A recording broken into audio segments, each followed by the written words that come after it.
This is Chris with P2T Canine, and welcome back to another Dog Talk.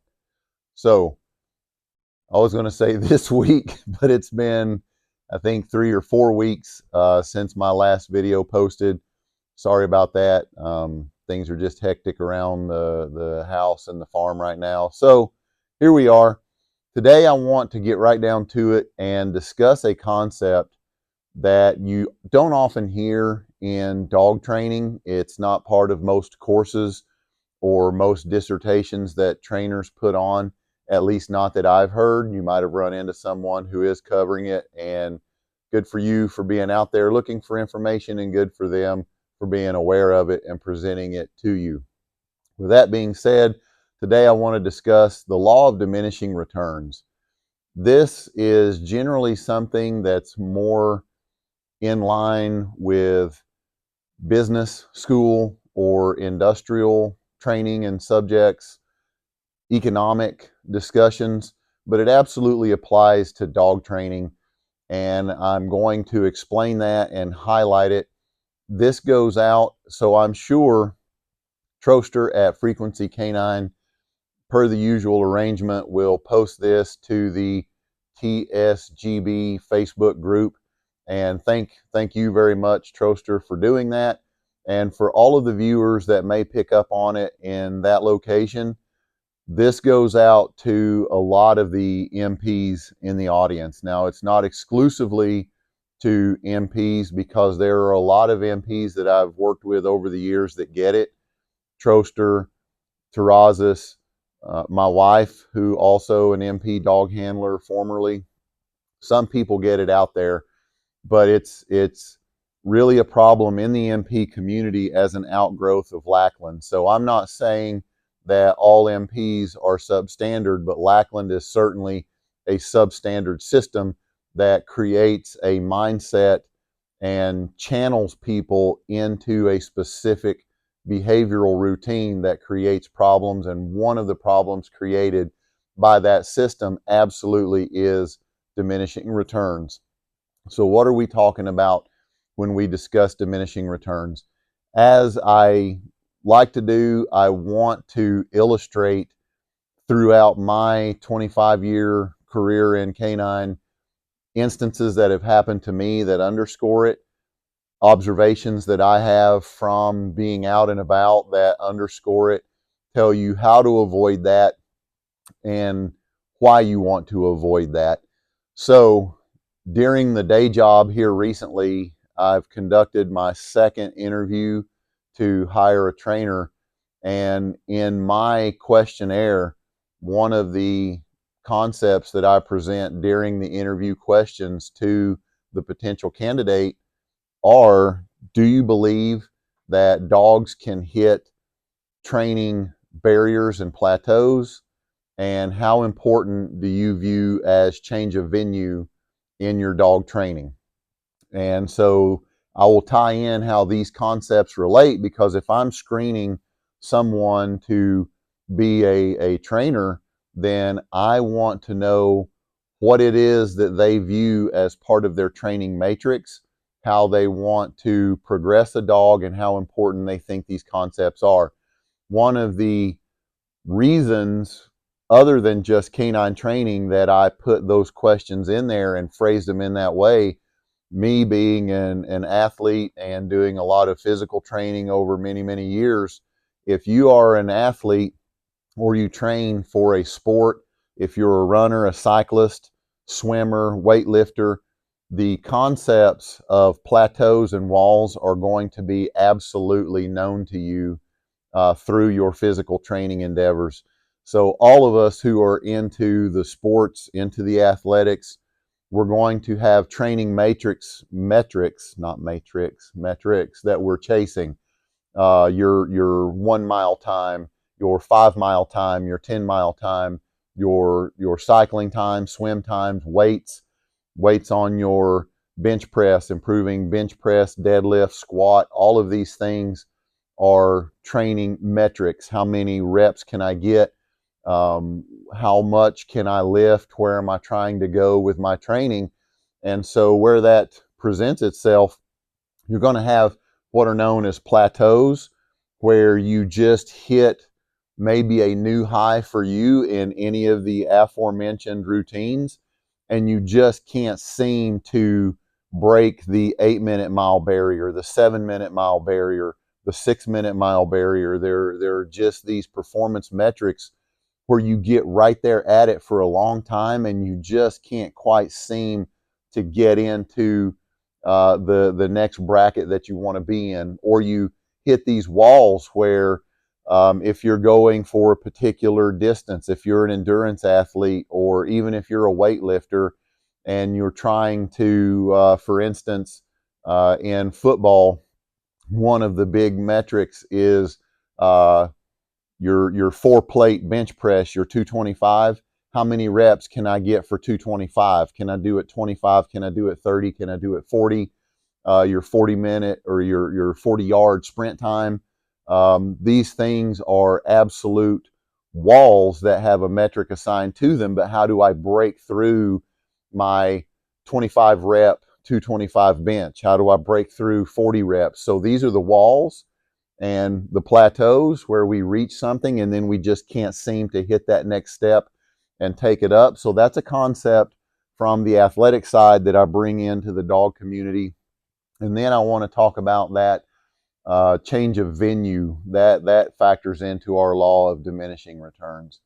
So when we're talking about diminishing returns, let's go ahead and define that. We will use the same definition that we're bringing from the business world, from the industrial production world, and we're going to say, what does that mean? How are we going to view? And again, in all of my previous videos, one thing that I harp on is making sure that we are talking in same definitions, same terms, and not being anthropomorphic with our discussion, not assigning just straight human values into dog and animal behavior, because dog behavior is the topic of discussion here. So when we're talking about pulling this terminology into the dog world, law of diminishing returns means even though something you might be doing is good, if you take it to the next level or you just continue to push it or engage in it, you can reach a point, if you were to plot this on a graph, where you're going to see gains and gains and gains. But if you keep doing it in business, in industry, in production, you're going to hit a point where that levels off or even starts to drop on the backside of that curve. And now engaging in the same business practice, in the same production practice, you're not going to be able to continue ad infinitum forever to keep pushing this one line of attack and continue to get gains and results out of it. And if you're one of the aforementioned athletes, if you do a lot of physical training, you know exactly what I'm talking about. You're going to have to change up your routine, add some different angles of attack, whether it's your run times, your cycling, swimming, weightlifting, at all. You're going to have to change some of what you're doing and shock your body to try to get some different results, to break through those walls, to climb off of those plateaus and keep pushing yourself. So in the dog world, we are talking about what types of training are you doing through your initial, your advanced, and then your sustainment training. What are the techniques and the exercises that you are doing that might have, they may yield results and gains early on, but then you either flatten off, or even, certainly the thing we don't want to do is to start dropping off on the backside of that. So that's what we're talking about when we say diminishing returns. When you're early on engaging in something and the dog is advancing, the dog is learning and doing better and performance is improving, then all of a sudden we hit this point where we hit a plateau and we level off. Now there can be some areas of discussion in that plateau. Have we plateaued because of the exercise itself? Has the dog gained all of the knowledge and benefit from the exercise the way we are doing it when we hit that plateau? Is it a function of the venue? And I'll get into that, don't worry.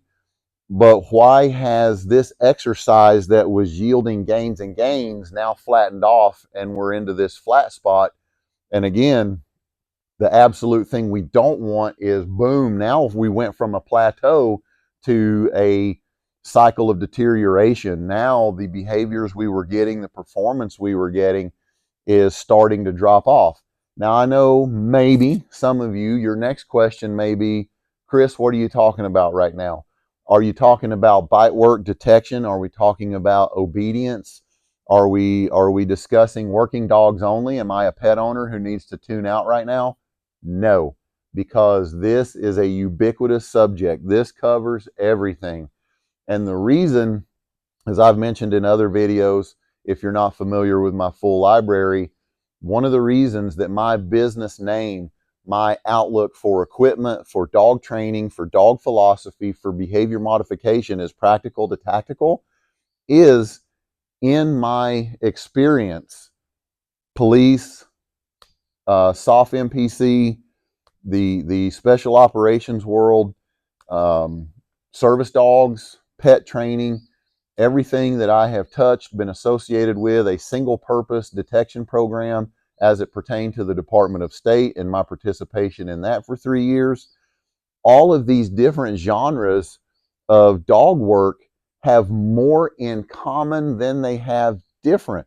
So when I'm talking about gains, plateaus, and drop-offs and training dogs, a bird just flew right through the bay door into the shop and it'll never find its way out. Then I have to catch it with the dip net for fishing and go and get it out, but that's a problem for later. But when I talk about practical to tactical and all of the different types of dog work and behavior modification, there is more in common than there is in different. So when I'm talking about the gains and behavior modification, it's just as relevant to the pet parents and the dog owners and having a good pet that enhances your life and doesn't diminish your life as I am about the everyday working dog handler, special operations, street police, law enforcement of every agency out there doing the job every day. So that is in the vein of practical to tactical. This subject covers everyone equally. So within that, there are nuances, there are levels of gradation, and I will speak on that to each genre accordingly.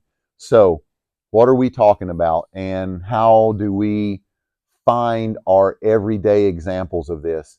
If you have gone as a working dog handler to a training school, to a vendor that provides training, one of the first things that you're going to look at when you get to a vendor is, at their kennel facility, what kind of buildings and assets do they have on site for you to be able to start your training with this company, with this vendor, develop a dog, and then move that into end user capabilities. So at most kennels, you're going to go there and you're going to look at their curriculum, their period of instruction. Okay, I'm going to be here for example, when I first got my police dog and I went to Von Lick Kennel, and the period of instruction for a dual purpose detection dog that also did tracking and the bite work was 6 weeks. So over this 6-week period, when you go there to assess that as a potential school, what does your on-site assets look like? Do you have some junk cars there to start dogs? Do you have a training building for some initial bites? Do you have a training building where you can do your odor imprintation and then go from your imprintation process into your first basic hides? And then how does that 6-week course look from there? There is no training worth its salt that is going to prepare you for real world results as an end user that all takes place in one spot. Well, Chris, you're making some big claims there. What do you have to substantiate that? I'll get there because I have participated in it and suffered as a consequence from it, and I will give you all of the details on that. So back to the Von Lick thing, that 6-week period, you're going to want to look at a school and judge its quality and its merit is there stuff on site where the first 1 or 2 weeks takes place that's going to get your foot in the door and develop a basic threshold with these dogs? Bearing in mind, the training staff, the cadre there, have already been using these newly acquired and perhaps usually imported dogs to get their basic skills already started. So when you do your first 1 or 2 weeks of school, you are retracing the steps of the trainers and the cadre on site so that you and the dog can get synced up with exercises that the dog is already familiar with. So your training staff, your cadre, will already establish a baseline level of performance. The dog is going to be pre-trained to an extent, but it's not going to be completely pre-trained as in it's ready to go out and provide real world results at that point when you first meet that dog. Can some dogs? Yes, you can. There are some what I call Michael Jordan dogs, phenoms in the world that just get it so quickly that you could put a couple or 3 weeks of basic training on this dog. And some of them are just freak shows that will go out right now with a handler that has some level of performance or experience and start doing real world results immediately with just 2 or 3 weeks of basic. That's not all dogs.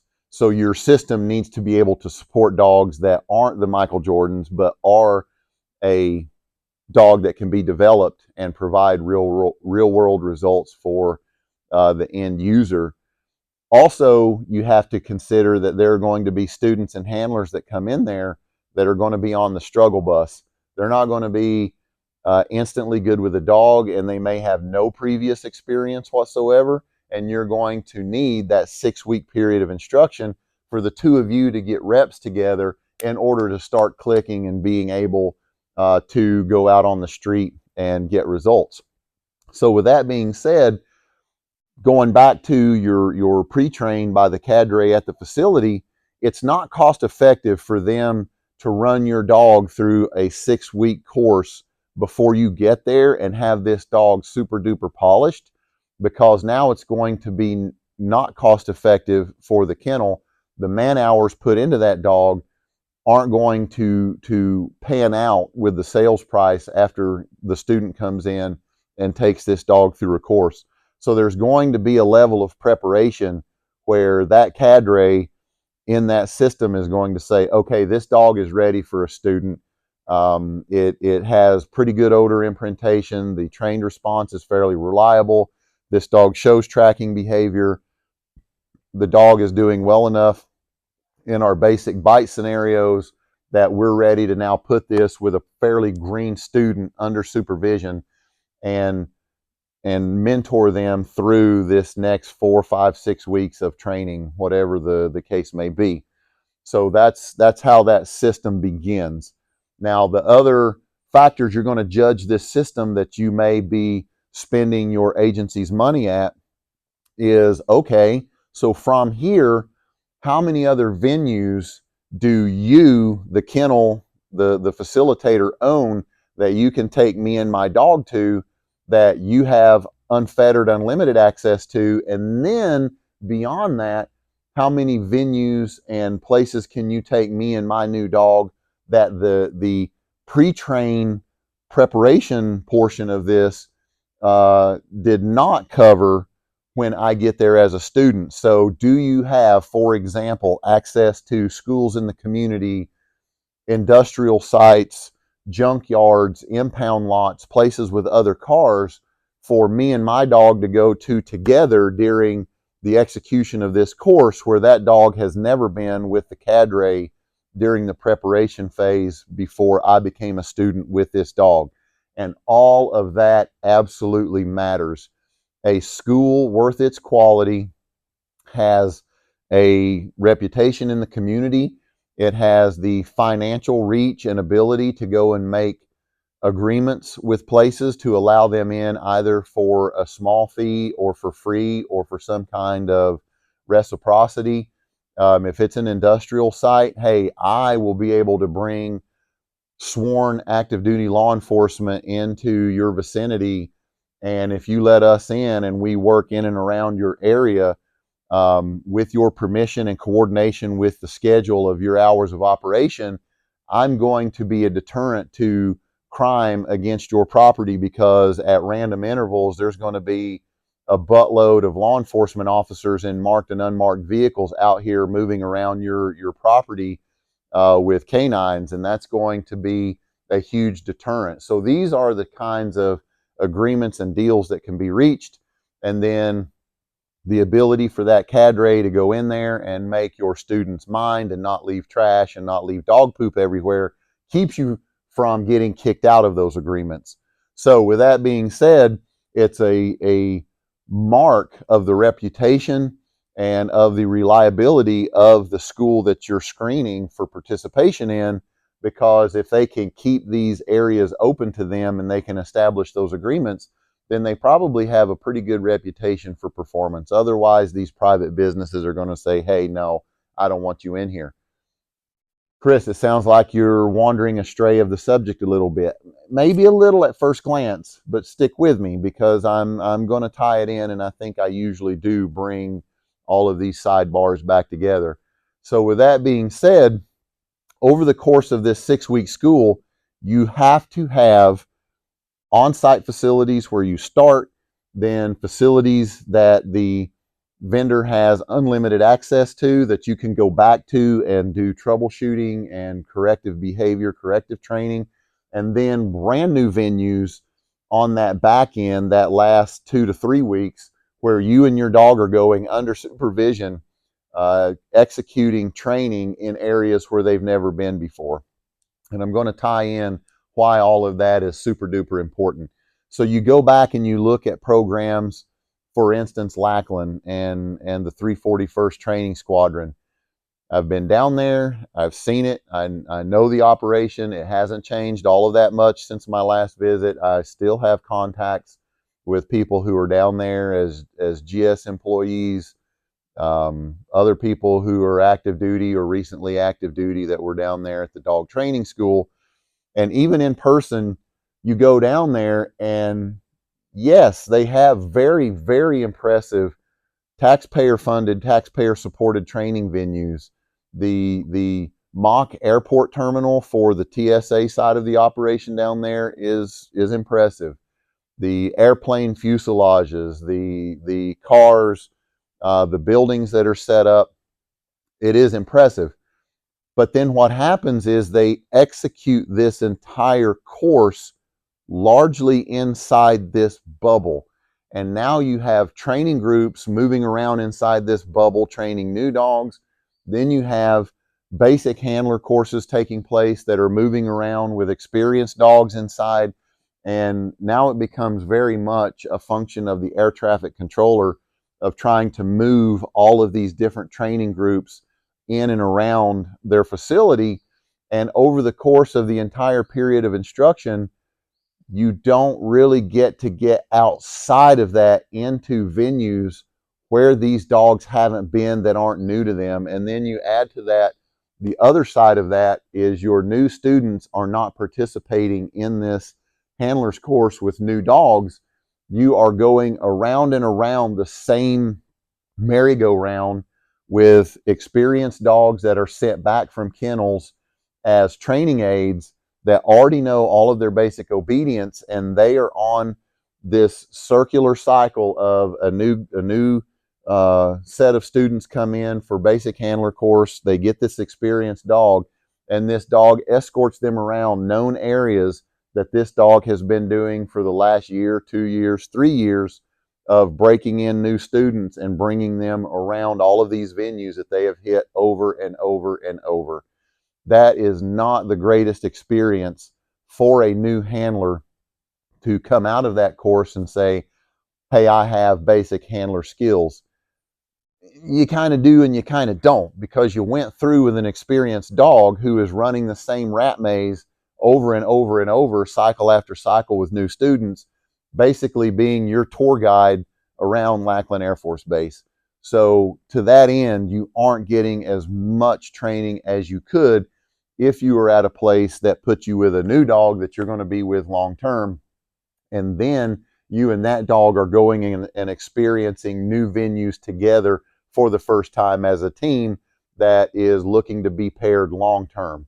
So with that being said, that's not where the story ends for the MPs out there that I genuinely want to help. So with that being said, when they go back to their kennel, what does the training look like when they get there?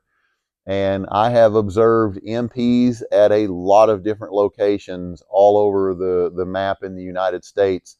And largely the story remains the same. And even now, I have an opportunity for observation of this MP demographic and what does their life look like during their training. So a lot of your kennels, all of them are going to have an OB yard of some kind, a fenced in area with the obstacles on it. They may have a few other assets there, depending on their odor imprintation and detection that they're doing. They may have some cinder blocks with the metal paint cans to do the NORT, the D sort, the whatever nomenclature of the moment we're going to call doing the detection from the metal paint cans inside of a cinder block or outside of a cinder block, or with the bolt snap hooked to a fence. Any way you want to call it, they're going to be doing that kind of detection inside this compound. They're only going to be off leash inside this compound. The OB yard of this compound is either going to have privacy mesh attached to the fence, or the privacy strips that go through the chain link as an angle that cut down on visibility from the inside out and from the outside in of this facility. And a ton of training is going to take place inside of this fence. And if I ever were to travel the country and go somewhere and see a Lackland dog handled by an MP or an engineer other than SSD off leash outside of this OB yard fence, I may drop immediately dead from a heart attack, because they just don't do it. Even though your dog has off leash obedience inside that OB yard, doesn't mean that you have off leash obedience anywhere else. And right here is where one of the first friction points of the law of diminishing returns is going to kick in. Even when 7th Group was still at Fort Bragg, North Carolina, and yes, it's Fort Bragg. I am not obligated to call it Fort Liberty, nor will I ever. At Fort Bragg, North Carolina, when the MPs were there and we were starting the soft MPC program, MPs are telling me, yeah, I have a 1 hour downstay with your dog. Really? Tell me more. Yeah, I can go out here and put my dog on top of said obstacle and put them in a downstay or a downstay in the grass, and then I can go back in to the team room and I can sit in here and watch TV for an hour, and I go back out there or even occasionally check from the window. My dog will be right there and it won't move. Okay, I believe that, but that doesn't mean you have a 1 hour downstay. Oh yes, I do, because I just told you I put the dog down on the OB yard, and then I can go in and leave the dog unobserved, unattended, no one around, and watch from cover and concealment through the window and see that my dog is still maintaining the downstay. Your dog is not truly maintaining a downstay. Your dog has given up on life. Your dog is probably wishing that, you know, the ghost of Jack Kevorkian would come in there and help them self-suicide, so that they don't have to live out there in that OB yard for another day of their life. Your dog has been on that OB yard since it was assigned to that kennel from the 341st. It has sniffed corner to corner of that fence. It knows that the fence is secure, that it can't get out. It has smelled every critter smell, peed on anything it wanted to pee on, has checked out every obstacle, and knows every inch of that facility blindfolded. So when you go put your dog in a downstay, there is absolutely nothing interesting out there that makes it want to get up and move around, because there is nothing to do out there. So that 1 hour downstay is bogus. To the same MPs at Fort Bragg, given the era that we were there dealing in, I said, hey, let's go down to the mini mall and we'll put your dog in a downstay in one of the little raised grass bed areas inside the parking area in the mini mall, and let's put your dog in a downstay. I said, I've got money that says your downstay doesn't hold even 15 minutes. I'll give you the over under. Anything that dog hits over 15 minutes, you win. Anything under 15 minutes, I win. Whoa, we can't do that. We're not allowed to be out there off leash. Well, then you don't have off leash capabilities. If you say you have a 1 hour downstay, but you won't accept my challenge to go down to the mini mall, still on base, still in the quasi controlled environment, but certainly with real world distractors and hazards in place, if you can't go down there and take me up on a 15-minute over under when you say I've got a 1 hour downstay, you are a victim of diminishing returns, because you can't. If you can get 15 minutes on the O course, you are now ready to go try to get 15 minutes outside of the O course. Now we're going to discuss the law of diminishing returns.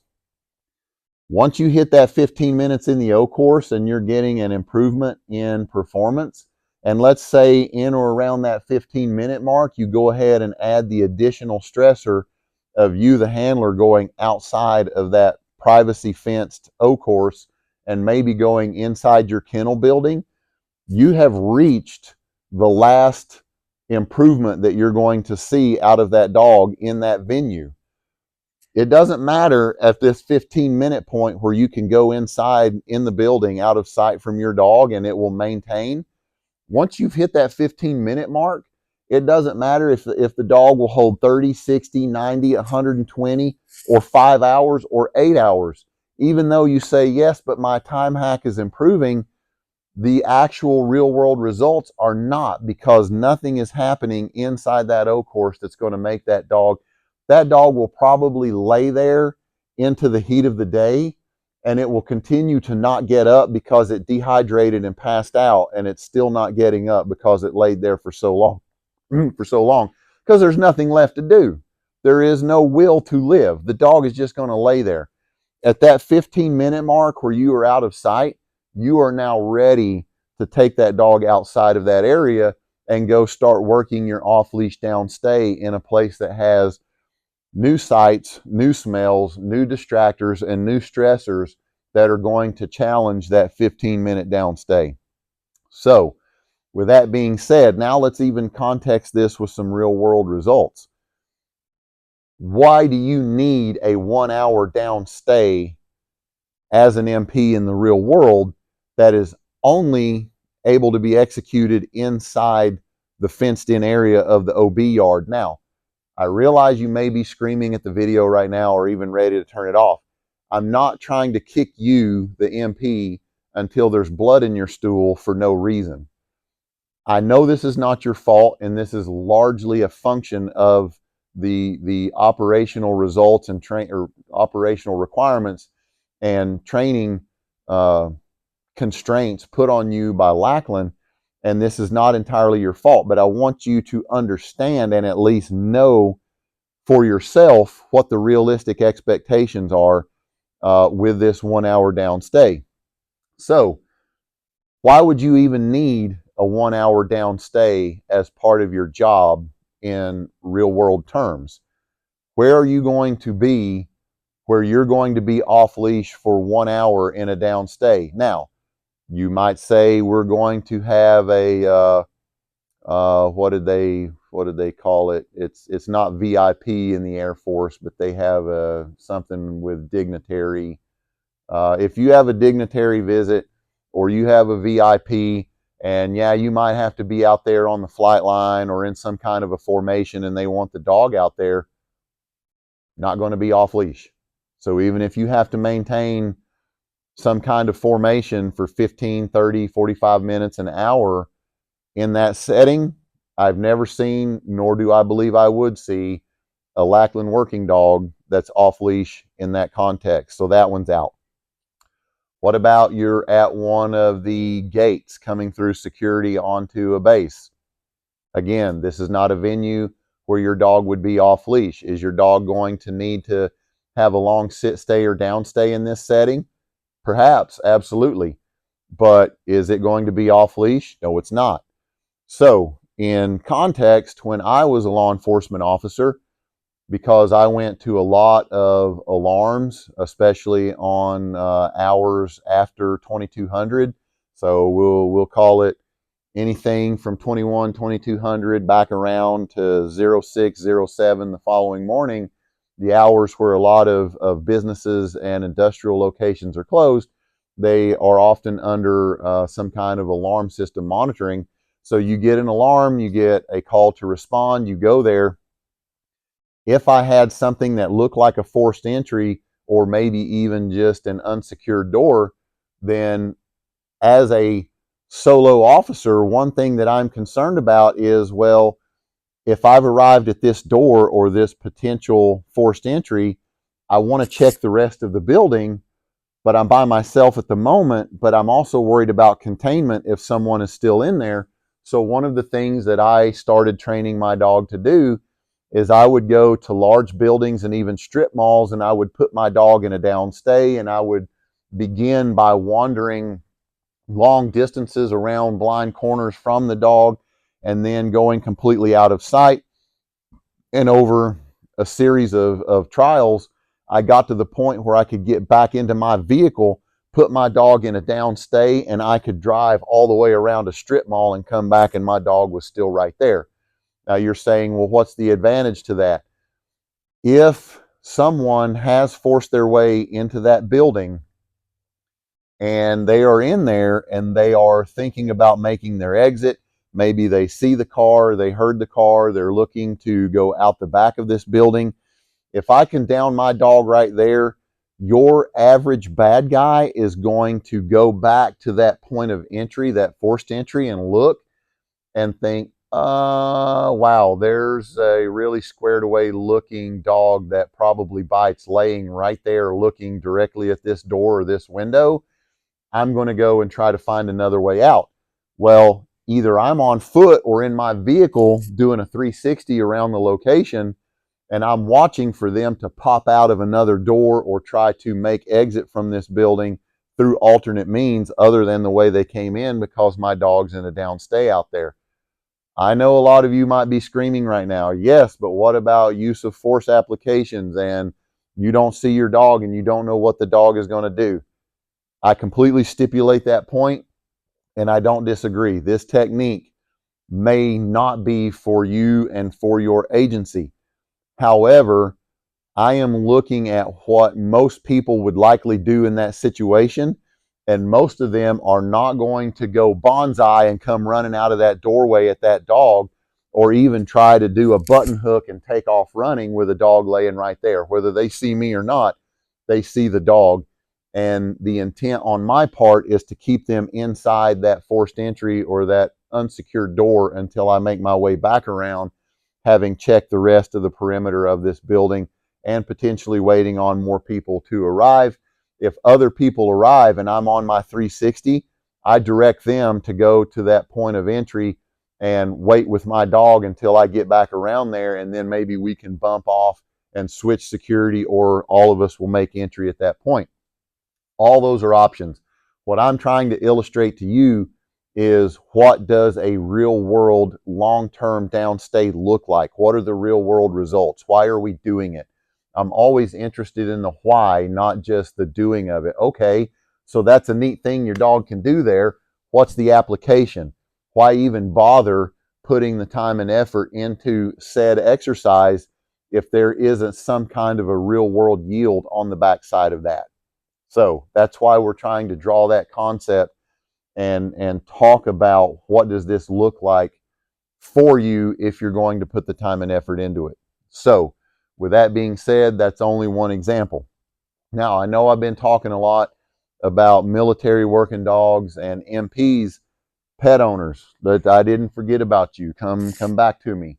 So with that being said, when you're talking about changes of venue and taking your dog to other places, as a pet owner, this is where some of you can get away with not having to go around to different venues and practice what you need as a pet owner to have a good, productive, stress-free relationship with your dog, and something that is good for them and their mental health long term.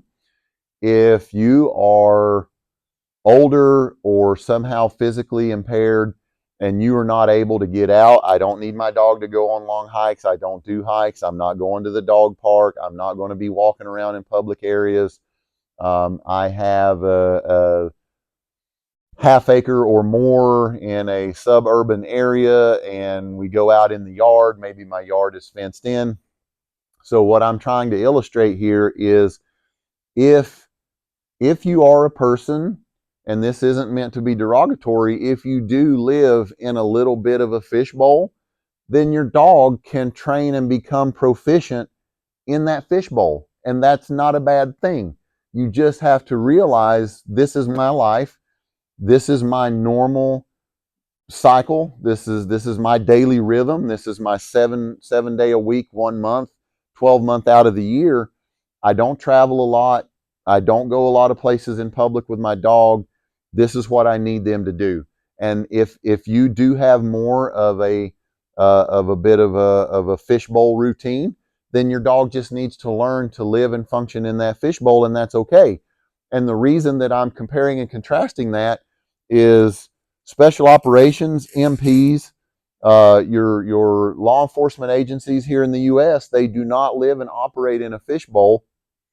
Ergo, thereby, your training cannot be in a fishbowl. Your training has to support what you intend to do with that dog. Now, there's another category of pet owner in there. There is the super active, I take my dog everywhere pet owner. At Warrior's Heart, my wife and I trained a few dogs that are service dogs for people that go out. My wife trained one who, the guy is still on Instagram and Facebook. This dog rides on his enduro motorcycle. He puts him on his Beamer enduro touring bike, and this dog sits in a seat on the back with its goggles and rides there, and they don't stop. They are burning down miles from coast to coast in the U.S., loving life, succeeding, finding victory in their recovery, and out there just absolutely burning it down. And this dog rarely sees the same place twice, and that's as a pet owner.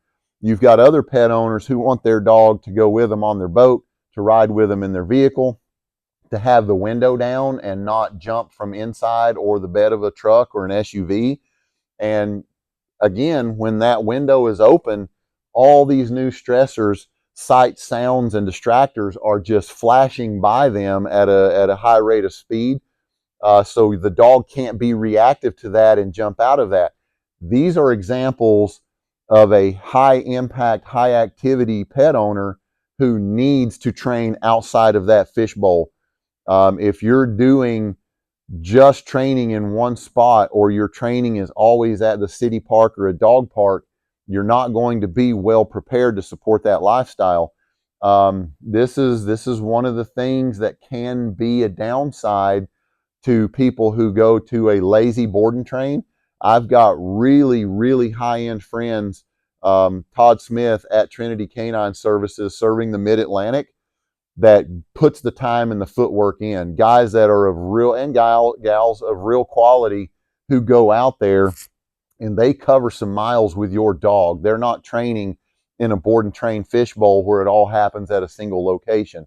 They are preparing you, the high activity pet owner, to be able to go out and hit these other areas and have that same level of performance that they're getting, at their home location. So with that being said, let me do a time check, because I didn't, holy cow, 45 minutes in. Time flies when I get on my soapbox. So that high impact, high activity pet owner, you cannot train in that fishbowl, because now you are going to be the victim of diminishing returns. So when you need all around obedience as a pet owner, you need a dog that has been proofed against reactivity issues, other animals, domestic animals, wild animals, the squirrels, the chipmunks, the rabbits, things of this nature.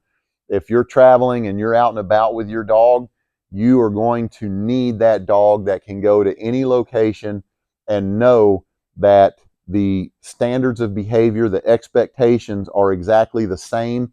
If we go out to a state forestry project where you're allowed to have your dogs, if we go out into public land where your dog is allowed to be off leash and there could be wild animals in the mix and other distractors, that level of performance has got to be there. If you are traveling with your dog in the back of your truck or with windows down on your vehicle and you stop at the gas station, I need to be able to leave those windows down while I'm out pumping my fuel. And no matter what passes the windows of my vehicle, that dog has to stay inside that vehicle until I call for them to exit the vehicle for some reason. So with that being said, that's where the law of diminishing returns is going to bite you. Now, I did mention that I would show you some real world examples because I always want to speak from knowledge and experience, which is one of the things that I feel sets me apart from other sources of information. So during that aforementioned 3-year period with the Department of State, I was there for contractor furnished dogs, and then they switched to the Jiffy, the GFE, government furnished equipment dog model. And I had a dog in both phases of the program, going from WIPS 2, Worldwide Protective Services, from WIPS 2 to WIPS 3. And even though I did not participate in the redraft of WIPS 3, I was in that bridge period where WIPS 2 switched from contractor provided dogs to government furnished equipment. So with that being said, during the contractor furnished dog portion of it, I hired on and worked for a company that had a big piece of it in the Iraq theater called SOC.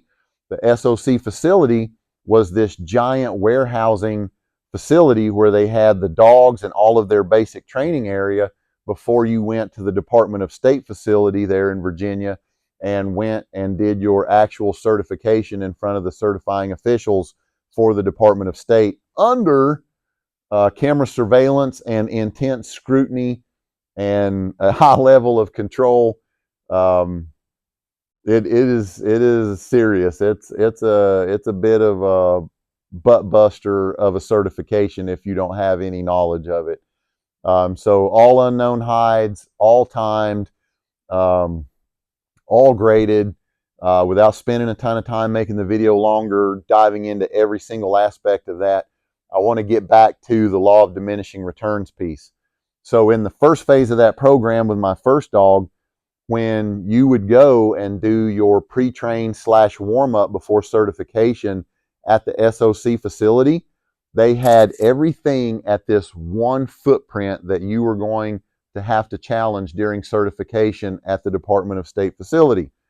With that being said, there are multiple rows of suitcases in there with explosive material in them, cardboard boxes, because doing parcel sweeps, doing mail call was part of our responsibilities to go in there and check mail. So there are cardboard boxes that have explosive material in there. Then there are the 2 circles of death, the Nort slash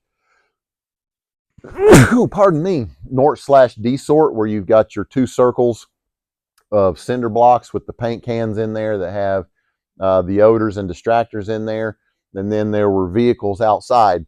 So in the first phase of this, I had a great German Shepherd named Tebow, a super high drive German Shepherd. And I was a retread handler and probably, I think, the 3rd or maybe even 4th handler on this dog. But the guy prior to me did a great job with him, and he was a really good dog and high hunt, high energy, high toy. I love this dog. He was great, and we synced up really quickly. And through my prior experience, I even did extra things where I knew we could get on the same page faster. But the point relevant to this story is SOC, when they paid you before you were in country making the big money, you had basically an hourly rate, and they paid you to be there to do your training and participate in the certification process. And it was a good rate. I had nothing to complain about. I mean, I think it was somewhere in the almost $20 per hour vicinity, thereabouts, give or take. But the thing that's relevant to this story is you were there and they considered you on an 8-hour day. So you would show up in the morning and you would assist the on-site employees with kennel care and breaks and do all of that and do the feeding, and then the pre-train portion before certification would begin. And so you were there for at least 1 week, sometimes two, in preparation for certs. So with that being said, when you got out there on what they called the floor, the training floor, it's this huge wide open warehouse, and there's lanes of the luggage I talked about, and the boxes, and then there's the circles, and there's the cars outside, and they had a few rooms with some furnishings over in the corner. They expected you, and this was also, by the way, camera monitored from the hierarchy and management over in Reston, Virginia. They were able to just pipe in and nanny cam you and watch and see what you're doing. And the one thing they didn't want to see was handlers sitting in chairs around the edge of this building, or standing around with their hands in their pockets, or not with a dog in their hand. In their non-dog logic, completely separated from the real world of working dogs, they thought if they're paying you for 8 hours at a decent amount, which it was decent, that you should be out there with a dog in your hand pounding it out for 8 hours because you want to pass that certification and get in country and start working so that they could bill for that dog team on the ground. But they wanted you to work for 8 hours. They wanted you to see you out there working for 8 hours. And here's where we get into the diminishing returns. So I've got a phenomenal high drive dog, and man, we were peanut butter and jelly. We were simpatico. And I could go out there, and we were so good at it, the cadre would have me do demonstration searches showing their preferred serpentine method on luggage and boxes of me working this German Shepherd, because I'm very athletic and he was a very high drive dog. And they took training videos of me to show to other students of, this is what we want you to look like when you do this. No brag, just fact. So they would video me and my dog doing this. So obviously they knew that me and my dog knew how to do this, and we had it down. And under supervision of cadre, I mean, we're pounding it. We're passing these lanes and doing great at it. And so we would work really well throughout the morning and up to lunch. And then even after lunch, we would have a couple, two good lanes that we would run through. And then at that point, I, not physically, but mentally knowing what I needed to do, would start slowing down on the engagement. I would put my dog in an air crate to let him sit for a bit, or I would take him outside to the break area to give him a potty break. And I would always get called out by cadre, hey, grab your dog and get on one of these lanes and get some reps in. You're being paid for an 8-hour day to work. At this point, I've still had a lot of experience and already combat deployed. And at this point, for Department of State, I'm already 8 years experienced in SOF MPC. At that time, other than one or two other SOF MP alumni handlers, one of the only guys in the building to find real bombs in theaters of operation. And people there who are cadre had never done that. And I'm kind of trying to be nice and say, well, there is this thing of diminishing returns. My dog, who is super high drive, a few reps after lunch is starting to give up on the will to live, because we're in the same warehouse with, and I get it, even though you have 3 different lanes of cardboard boxes, they are still 2 rows of cardboard boxes in the same building doing searches for either 1 or 2 odors in each lane of boxes. And there comes a point where this dog just wants to vomit in his water bowl because of boredom. And that's where we get diminishing returns. And that's what in the military they call tracer burnout. There's a point where, yeah, that tracer's nice and hot and you fired it down range and then it just, and it smokes out and it quits burning because that's all it's got. You're at the point where you're no longer getting anything out of it. And I'm trying to explain it, and they're telling me, you're being paid a fair number to get out here 8 hours a day and just train with a dog. And I said, I fully stipulate that. Give me another dog. Because when guys were on leave, their dogs were housed in this facility. And give me somebody else's dog. Give me any other dog over there and let me work this dog. You know I have skills. You know I'm competent. Let me just work a different dog. My dog is mentally checked out on these exercises because we are in a fishbowl doing repetitive, same thing over and over in the same spot. Either I need to get in a vehicle because they give us rental vehicles with an air crate. I need to get in a rental vehicle and drive to another building and make this new again. I need to go outside to another junkyard to other cars and make this new again. But for today, and remember, this was a 5-day cycle. So every day, the cadre would be in there before the handlers. They would change boxes, change luggage, move it around, rearrange it, somehow make it a little bit different. And every day, because my dog was great, he would rest overnight. We'd come back from the hotel and he would, woo, yeah, feeling it. Get me some Kong toys. Let's go to work and do some detection. But there was a limit to how long that this same Groundhog Day routine would be new to him before he would start to just taper off and say, oh, this sucks. I'm done. Give me something new or don't do anything at all. But they wouldn't let you. They wanted you out there pounding this dog, get your 8 hours in, get your reps in. And that is a real world example of the law of diminishing returns. Now, fast forward to where I get my government furnished equipment dog, and that will be the right as COVID's hitting the scene. That's going to be, I think I got back to Virginia in February of 2020. So nothing is shut down yet. We haven't gone full off the scale nuts. I was going to make a Tropic Thunder reference, but if you know, you know. So we haven't gone full blank yet. The airline's not shut down. I get there. I get my GFE dog. And now we're not training at the SOC facility. We're training at the Department of State facility. And they're doing the same thing. Same lanes in the same building, same working techniques over and over and over again. And it's the same dog. And I'm mentioning to them, you know, these dogs have been imported and they've been imprinted in this completely sterile setting with no distractors and nothing strange and nothing to do other than the task that's provided right in front of them. And they have no other picture to their working career outside of that.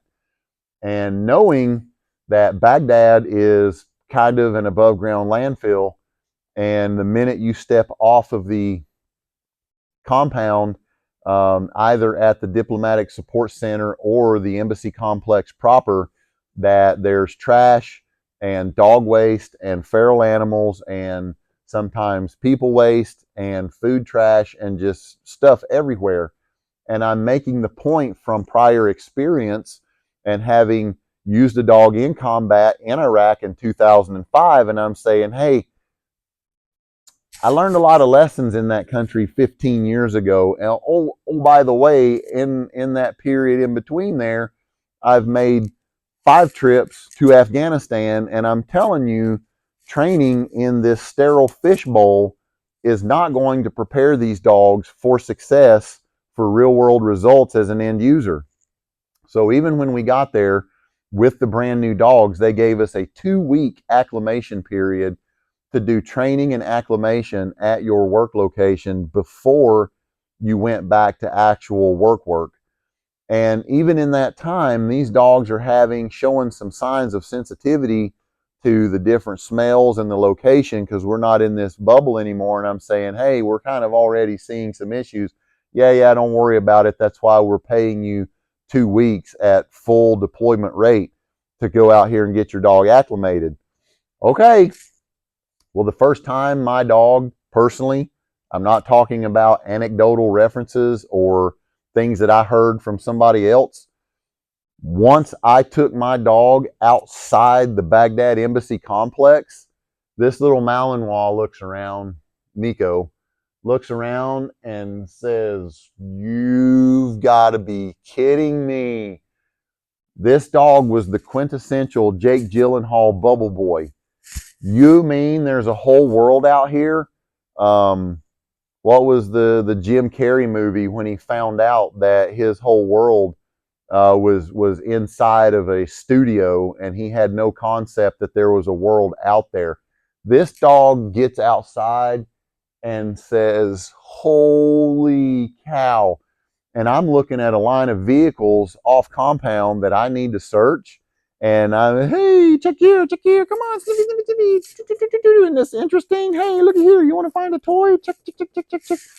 And this dog could not have been less interested in this vehicle, did not give two shits about any of these vehicles, nose plastered to the ground, to the asphalt, to the dirt, any palm tree that was within range of the road that had all the urine stains on them.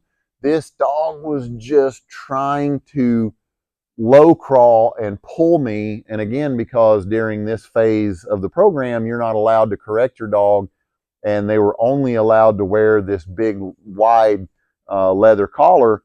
So no way to really stop or correct this dog, but just stand there and hold it. And this dog trying to sea turtle over to the nearest piss-stained palm tree to lick pee and sniff it, because the dog had been exposed to none of that. That is what diminishing returns and real world outcomes look like when you train in a fishbowl. And it doesn't matter, because I'm speaking about detection right now. That's the same with your obedience. If your obedience is inside that OB yard at the MP's facility, if your obedience is only at the facility of your board and train trainer, and then they come home to your house and you're a high active, high travel pet owner, and okay, well, they look pretty good at my house, or they looked good at the facility where I did my board and train, and then they go home and they don't look good, because it all happened at the board and train facility. The dog can get the impression, oh, well, yeah, I learned a lot of new things, but it only takes place inside the parameters of this venue. Oh, my board and train specialist never took them anywhere, so now when I take them places, my level of performance takes a nosedive, because, yeah, your dog didn't travel and repeat this behavior in multiple locations. And now they don't think that I have to perform the same standard as I did when I was in that known venue. That's why when I am screening to hire a trainer, I'm asking, do you think a plateau is a real phenomenon in dog training? Is a wall? How important is that change of venue? I need to make sure that someone that I am working with that's going to be a trainer doesn't think that they can do it all in one spot, that they have to move around and be able to repeat the same level of results at the same level of excellence no matter where they go, that this dog is going to jump out of a vehicle or off of an aircraft and in short results look around and say, okay, yeah, we're somewhere new. I have done a brief cataloging and assimilation of this new area that I'm in, and now I'm ready to go to work. Let's hit it. Same thing with your police dogs. You're going to jump out somewhere, get out of the back of a vehicle. The dog primarily sees the world through their nose.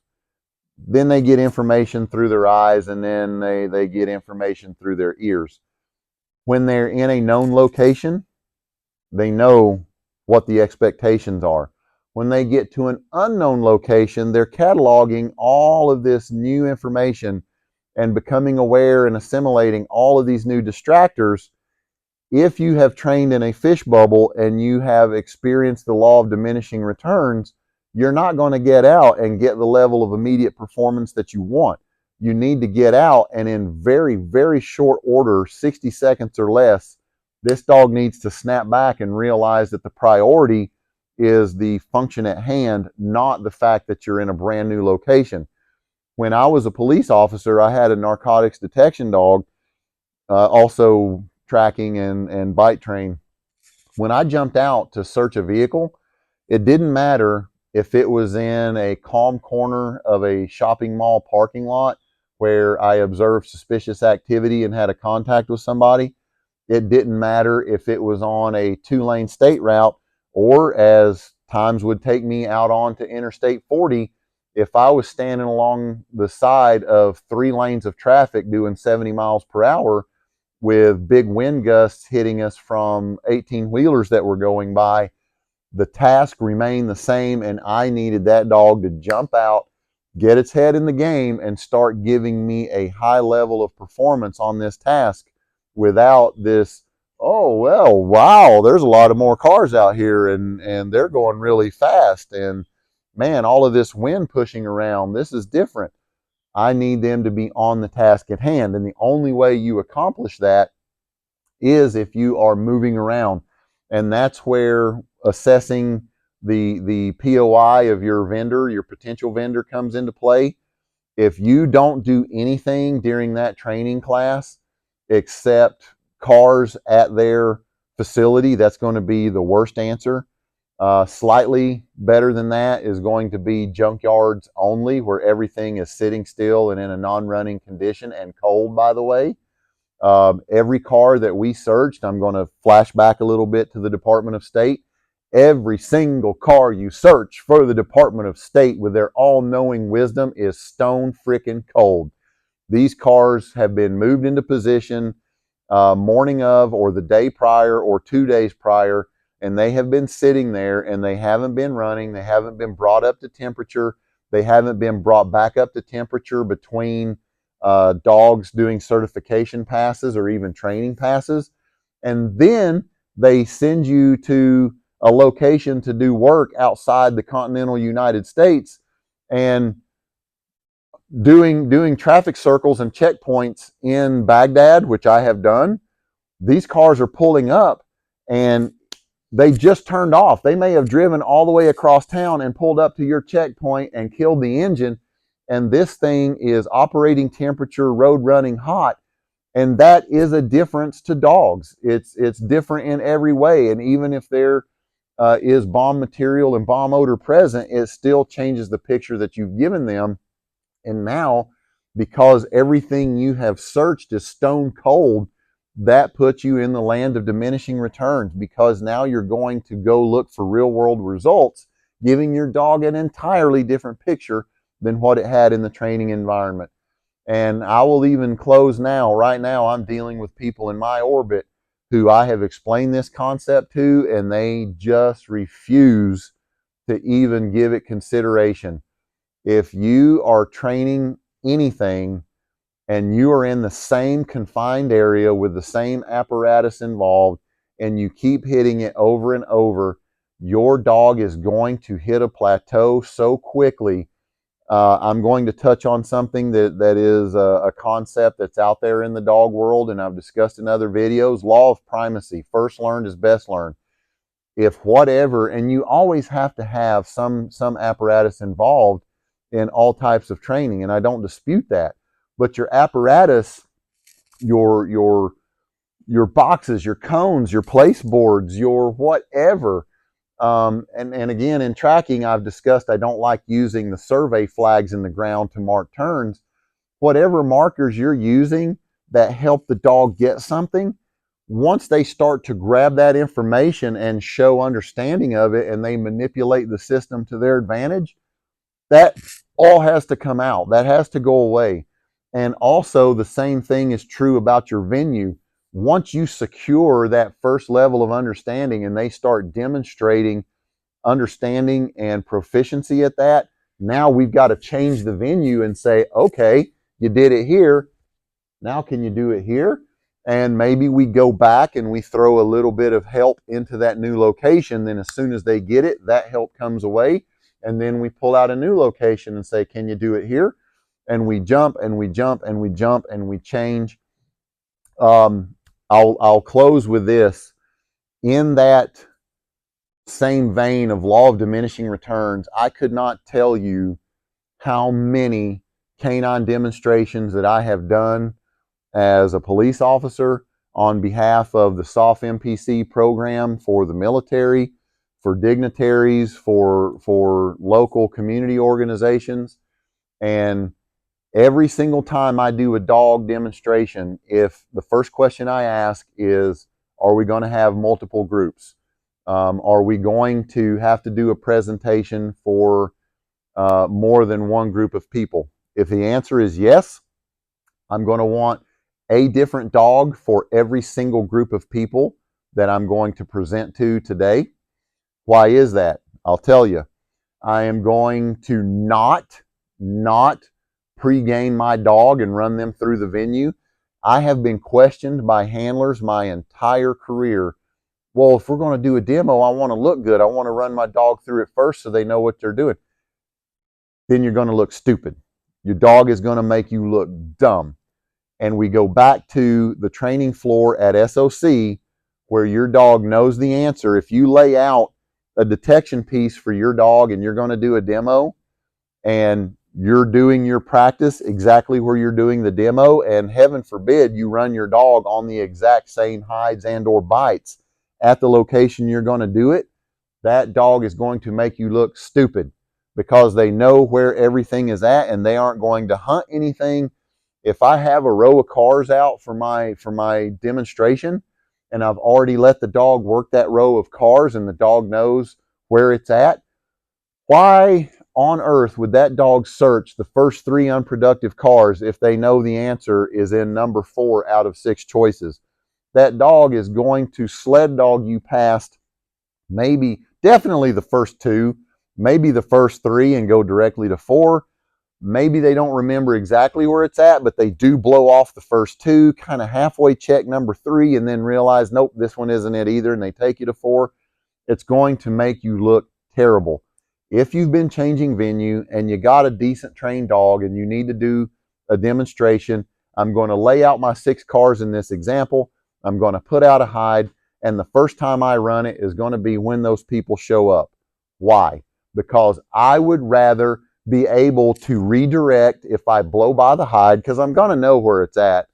And if the dog doesn't get it on the very, very first pass, I can do a very subtle redirect and I can get the dog there and have them finish on this hide and look decent doing it. But what I won't look decent at is when I blow off the first 3 cars because the dog refuses to sniff them.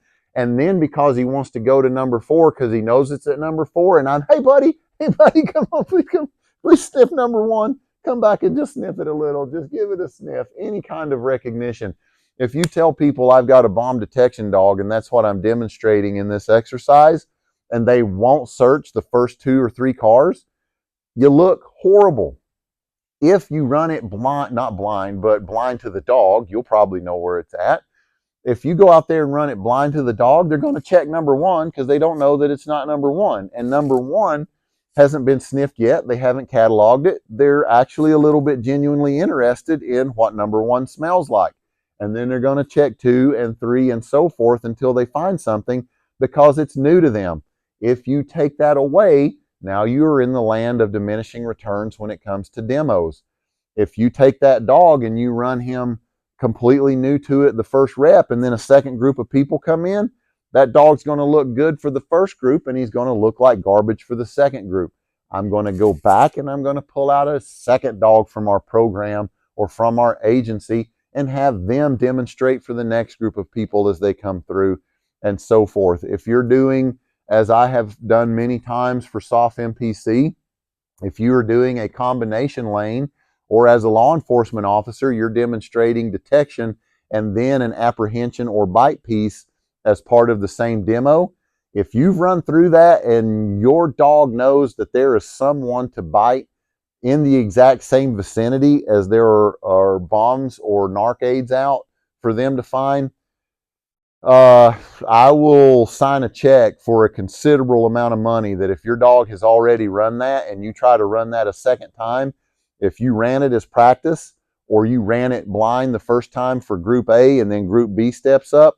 In either scenario, if your dog ran that once and they know that there's a bite over there, but you want to do some bomb detection here before you get there, I'll put up a chunk of money that says you're going to look dumb, because that dog's going to run over there and try to execute on that bite and say, you know what, bomb detection's fun, but that guy over there is a whole lot more fun. Diminishing returns. So with that being said, I wanted to keep today's video at about an hour, and I'm at an hour and 15.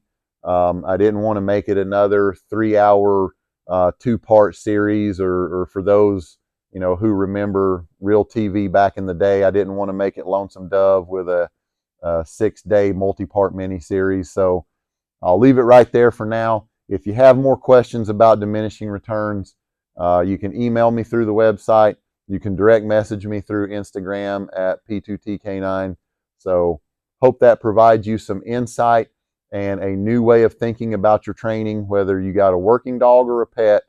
Diminishing returns is a real thing, and the concepts that help you have the best results apply to all of these dogs across the board. Thanks for watching. Share the video, give it a like. I appreciate it.